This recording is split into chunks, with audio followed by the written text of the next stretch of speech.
So the question is, how will the current social restrictions affect religious worship, and how will that affect the numbers of people attending places of worship in future? I'm Ivan Khovacs.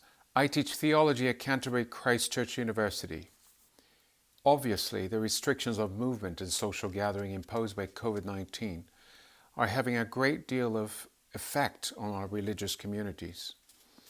Not being able to meet in our spaces of worship is the most obvious restriction that we face. But we are learning to adapt very, very quickly. Our churches, synagogues, mosques and temples, all of us are still meeting, but all of us have moved our worship online. As faith leaders, we're very quickly, some of us reluctantly, but we are learning to find our way around the technology. And yet, our message is the same.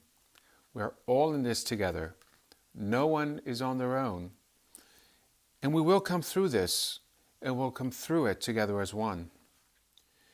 This evening begins the Jewish Passover. It's a celebration of family and of heritage. And so, of course, food and story are at the center of the celebrations. And it's a way that the older generation passes on to the younger generation the biblical story of freedom and the formation of Jewish identity. Many Jewish families in this country, but also in Israel and across the United States, will be meeting tonight at sundown for the Seder Passover meal.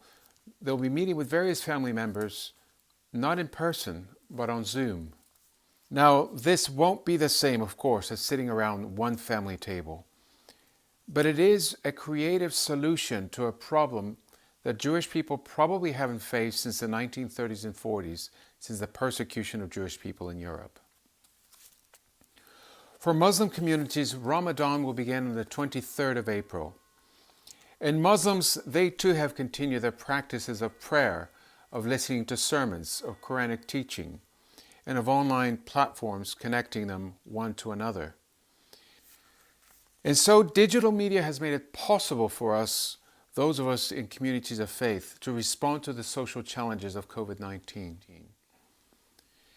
Of course, we look forward, once all of this is over, to meeting in our houses of worship once again, to gather face to face, and to be together and to together face the challenges of whatever that new normal brings.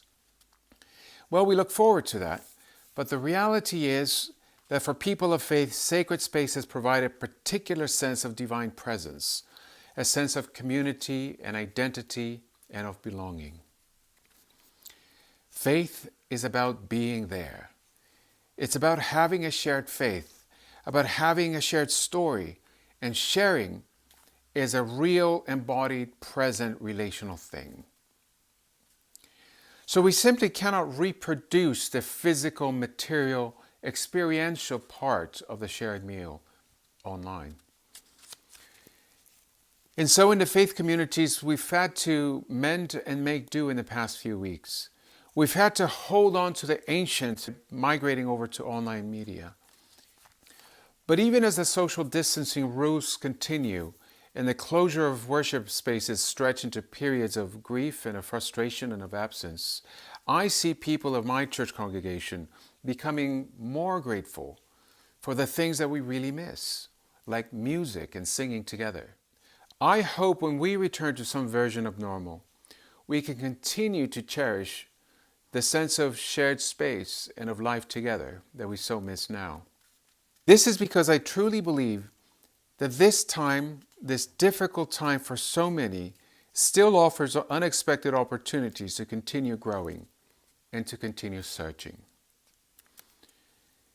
A young woman spoke today from the city of Wuhan, even as they come off their lockdown restrictions. And she said, looking back at the past few months, this has been a very important period of our lives. Some of the memories are horrifying, but for the most part, they are precious. And so I hope that our faith communities continue to discover in this time new ways of holding on and new ways of digging deeper into our shared sense of compassion and empathy, which is the heart of the story of faith.